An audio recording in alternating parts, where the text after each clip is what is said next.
Bienvenidos al Instituto de Religión del Templo de Madrid, curso del Antiguo Testamento. Hoy tenemos la lección 28, titulada Daniel, profeta de Dios, compañero de reyes. Si leéis la introducción a esta lección, se os da una panorámica de la época que ocupó todo el servicio del profeta Daniel. Estamos hablando del año 605 a.C. Nabucodonosor atacó Jerusalén, la sitió y convirtió a Judá en una nación vasalla del imperio babilónico. Y después de esta conquista, el rey mandó llevar un grupo de personas en lo que se conoce como el primer exilio babilónico. Y fue en este primer exilio en el que iba Daniel. Y vamos a ver los dones que Dios otorgó a Daniel y que lo convertiría en una persona importante en la corte del rey Nabucodonosor. Nos cuenta la introducción que ascendió a jefe principal de los sabios, rector de lo que equivaldría a una universidad nacional allí en Babilonia, y como gobernador de todos los judíos del exilio y de la provincia de Babilonia, Daniel se convirtió en uno de los principales dirigentes en el imperio primero babilónico y después en el imperio persa. Vamos a ver algunos de los comentarios de los primeros capítulos del libro de Daniel. Si leéis el capítulo primero del libro de Daniel, encontraréis algunas cosas muy interesantes, entre ellas las siguientes. Primero, el sitio que comentaba antes que Nabucodonosor hizo en la ciudad de Jerusalén durante el tercer reinado de Joacim, como digo, convirtiendo a Judá en una ciudad, o mejor dicho, un territorio vasallo de Babilonia. Segundo, después de la conquista se llevaron cautivos a Babilonia a un grupo de judíos. Fue lo que se conoce, como decía, el primer exilio babilónico. El rey pidió a su jefe de palacio que escogiera a un grupo de jóvenes que tuvieran las siguientes cualidades. Deberían ser jóvenes sin defectos, me imagino que en general, de buen parecer, aptos, decía el rey, para toda sabiduría, sabios en ciencia y de buen entendimiento, idóneos para estar en el palacio. Pidió el rey que les enseñasen las letras y la lengua de los caldeos y que les dieran a estos jóvenes seleccionados la misma comida que él tomaba y el mismo vino que él bebía. Y pidió que durante 3 años los prepararan para entrar al servicio del rey. Es un buen momento para preguntarnos, es decir, ¿nos habrían escogido a nosotros si hubiéramos estado en Jerusalén en aquella época? ¿Cumplíamos estos requisitos que el rey de Babilonia pedía de los jóvenes para que pudieran estar a su servicio? Daniel y sus compañeros, Ananías, Misael y Azarías, estuvieron entre los seleccionados, y Aspenaz, que era el jefe de la casa del rey, les cambió los nombres. A Daniel lo llamó Beltsasar, a Ananías Sadrac, a Misael Mesac y a Azarías Abed-nego. Y leemos en este primer capítulo de Daniel que Dios hizo que Daniel cayera en gracia a Aspenaz, de modo que esto le ayudó en las cosas que pasarían a continuación. Leemos que Dios hizo que Daniel progresara y se desarrollara en el reino de Babilonia por los dones que le concedió. Y parece ser que la comida y la bebida del rey estaba en contra de la ley de Moisés, así que Daniel dijo que no se iba a contaminar con la dieta real. Y aprovechando su buena relación con el jefe de la casa real, le dijo que por favor no le obligara a tomarla. Y a cambio me das a mí y a mis compañeros legumbres, aunque más bien serían cereales, y en lugar de vino, agua. El jefe de la casa real tenía miedo, porque si después de pasado el tiempo Daniel y sus compañeros no tenían la misma apariencia saludable que los demás que iban a comer y a beber la dieta del rey, podría incluso perder la vida. Entonces Daniel le dijo, vamos a hacer un experimento. Durante 10 días nos das cereales y agua.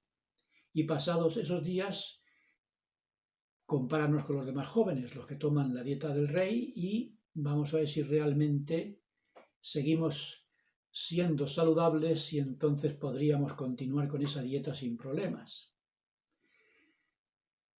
Aquí tenemos otra pregunta de evaluación que tiene que ver con la palabra de sabiduría. ¿Estamos nosotros también cumpliendo con esta dieta del Señor en contra de la dieta del mundo? De manera que Dios pueda bendecirnos con esa salud con la que bendijo a Daniel y a sus compañeros. Estuvieron, por tanto, tomando la dieta especial de cereales y agua durante 3 años. A los 4 muchachos, Dios, dice este capítulo 1 de Daniel, les dio conocimiento y aptitud para aprender todas las letras y la sabiduría. Y Daniel tuvo entendimiento en toda visión y todo sueño. Cuando presentaron a los jóvenes ante el rey, dice el versículo, dice, no se halló a ninguno como Daniel y sus 3 compañeros, que por tanto pasaron al servicio del rey. Por supuesto, dice el manual que no solamente sería la dieta alimentaria, sino también las bendiciones de Dios por haber sido fieles a lo que podríamos llamar hoy en día la palabra de sabiduría. Y dice este capítulo que sobre todo asunto de sabiduría y entendimiento que el rey les consultó, dice, los halló 10 veces mejores que todos los magos y astrólogos que había en todo el reino. Por tanto, fueron jóvenes que por su fidelidad a los principios de la ley de Moisés recibieron tantas bendiciones que se convirtieron en personajes sobresalientes en todo el reino, llamando la atención del rey. En el capítulo 2 de Daniel tenemos el famoso sueño de Nabucodonosor. Parece ser que Nabucodonosor tuvo un sueño, como dice el versículo 5 de este capítulo 2, y él quería que alguien le ayudara a interpretarlo. En este versículo 9, del capítulo 2, el rey da a entender que sabía lo que soñó, aunque a veces pareciera que se había olvidado de lo que había soñado, pero parece ser que sí sabía lo que había soñado, pero quería poner a prueba a los intérpretes para saber si realmente se podía fiar de la interpretación que hicieran. Entonces él llamó a todos los sabios del reino. ¿Y qué es lo que pasó? Que le dijeron, bueno, cuéntanos, majestad, el sueño que has tenido y te lo interpretaremos. Pero recordamos que el rey le dijo, no, tenéis que saber qué soñé y qué interpretación tiene. Y la verdad es que la situación fue complicada, porque les dijo que si no eran capaces de hacerlo, acabaría con todos los sabios del reino. En los versículos 17 a 19 se habla de cómo la revelación de Dios salvó la vida a Daniel y a sus compañeros. Porque si Daniel no hubiera interpretado el sueño del rey Nabucodonosor, todos los sabios, incluido Daniel y sus compañeros, habrían muerto. Dijo el presidente Lee sobre este asunto: mediante la fe en Dios podemos estar en comunión con el infinito, y mediante el poder y la sabiduría obtenidos de nuestro Padre Celestial podemos recibir los poderes del universo con los que podemos resolver los problemas, aunque sean muy difíciles y demasiado complicados para nuestra fuerza o inteligencia humanas. Así que Daniel recibió esa revelación del cielo que le permitió saber lo que soñó e interpretarlo. Dijo Daniel: hay un Dios en los cielos, el cual revela los misterios. Así que Daniel dejó claro al rey que la interpretación de su sueño no podía hacerla ni él ni los adivinos o agoreros de todo el reino. Y Daniel testificó que hay un Dios en los cielos y que fue mediante el poder de ese Dios, dice el manual, que el secreto del sueño se dio a conocer. Así que Daniel no tomó sobre sí el reconocimiento o el mérito, sino que se lo dio todo a Dios. Otro ejemplo que podemos seguir de Daniel. El sueño de Nabucodonosor se refería a su época y a los últimos días. Dice el manual, con respecto al versículo 28, que la interpretación inspirada que Daniel dio al sueño de Nabucodonosor aclaró que su cumplimiento comenzaría en un futuro inmediato, pero la culminación de ese sueño ocurriría en los últimos días. Y la pregunta que se hace en el manual y que nos ayuda a interpretar mejor el sueño es: ¿cuáles eran los reinos representados en el sueño de Nabucodonosor? En el manual hay un comentario muy interesante del presidente Clauson, Rutger Clauson, que comentó lo siguiente: la historia nos ha enseñado que el rey Nabucodonosor era la cabeza de oro de esa estatua con la que él soñó. Los medos y los persas, reinos inferiores a Babilonia en el momento, eran los brazos y el pecho de plata. El reino macedonio, dirigido por Alejandro Magno, era el vientre y los muslos de bronce, y el imperio romano, posteriormente dividido en dos, era las piernas de hierro. Finalmente, el imperio romano se dividió en pequeños reinos representados por los pies y los dedos de hierro y de arcilla de la estatua. Esta es la interpretación que se hace en el manual, y el presidente Kimball añadió algo más a esta profecía. Él dijo: Roma sería reemplazada por un grupo de naciones de Europa representadas por los dedos de la imagen, y en los días de estas naciones europeas el Dios del cielo levantaría un reino que no será destruido. Y decía el presidente Kimball: la Iglesia de Jesucristo de los santos de los últimos días es el reino establecido por el Dios del cielo, que nunca sería destruido y, como dice el sueño, la piedra cortada del monte no por mano, que llegaría a ser una gran montaña y llenaría toda la tierra. Y pregunta el manual en los versículos 44 y 45 de este capítulo 2 de Daniel: ¿cómo es que el reino establecido por Dios consumirá a los demás? Dice el manual, en palabras del Elder McConkie, que durante el milenio el reino de Dios continuará en la tierra, pero en esa era será un reino eclesiástico y también político. Esto es, la Iglesia, que es el reino, tendrá el mando y el gobierno del mundo en sus manos. De esa manera, el reino de Dios consumiría a todos los reinos del mundo que representaba la estatua. Con esta interpretación que hizo Daniel del sueño del rey Nabucodonosor, consiguió una imagen ante el rey que le hizo prosperar dentro del imperio babilónico. El presidente Kimball resumió las cualidades que tenía Daniel y las bendiciones que su obediencia a los mandamientos le hicieron ganar. Dice así el presidente Kimball. El Evangelio era lo más importante en la vida de Daniel. La palabra de sabiduría era vital para él. En la corte del rey poco se le podía criticar, pero ni siquiera por el monarca estaba dispuesto a tomar vino o a comer la pesada comida de la corte. Su moderación y la pureza de su fe dieron como resultado salud, sabiduría y conocimiento, habilidad y entendimiento, y su fe lo unió más a su Padre Celestial, de manera que recibió revelaciones que él necesitaba en aquel momento.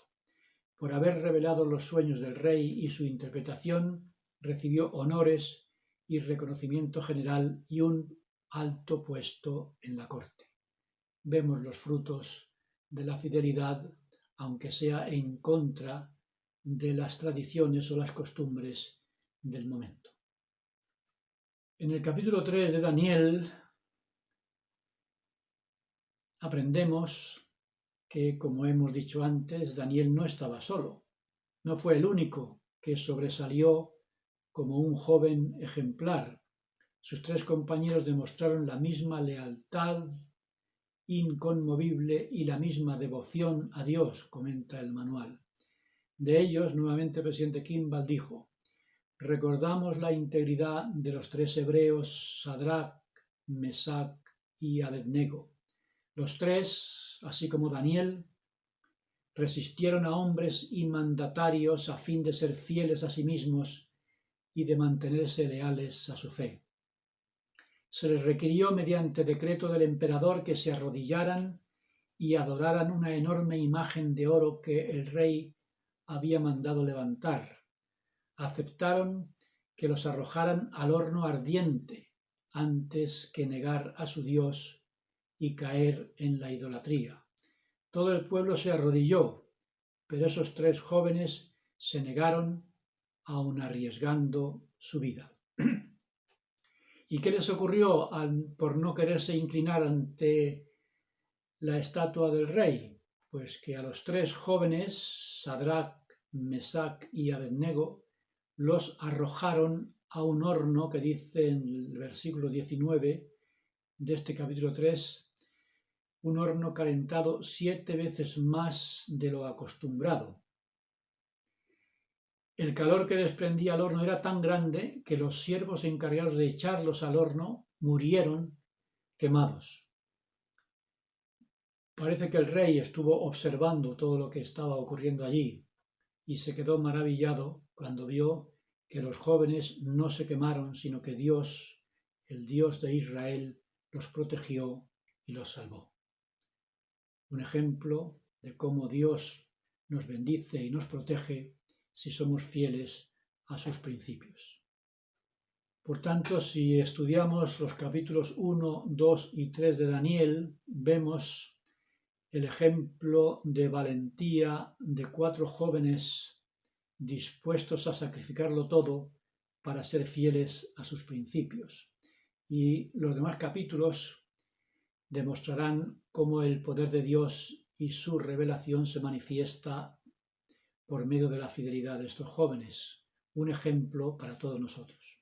Al final de la lección tenemos el resumen analítico, donde nos hablan de una lección de fe, en el que se comenta de cómo podemos ser fieles en cualquier cargo que ocupemos en nuestra vida sin ir en contra de nuestros principios.